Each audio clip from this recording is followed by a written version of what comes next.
For this app, we're going to create like a little soundboard type app that will actually run on your iPad. So the first thing we're going to do, there's a resource for BFXer. So BFXer is a tool that allows you to create 8-bit sounds for like video games, that kind of thing. What we're going to do is we're going to create a couple of sounds. So I'm going to delete those out. And basically you can choose different ones. And you can play around with the randomness and that stuff. So you can do like explosion. I like that one. So once you find one you like, you're going to export the wave.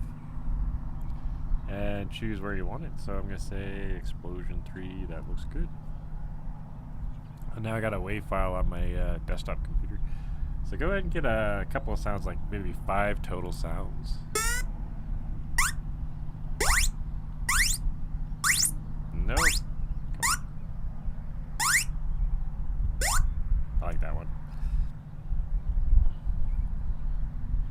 Yep, and just keep on exporting those songs out to your disk. And then the next video we'll start creating our project and start linking up these sounds so that when you press a button, it'll play the sound.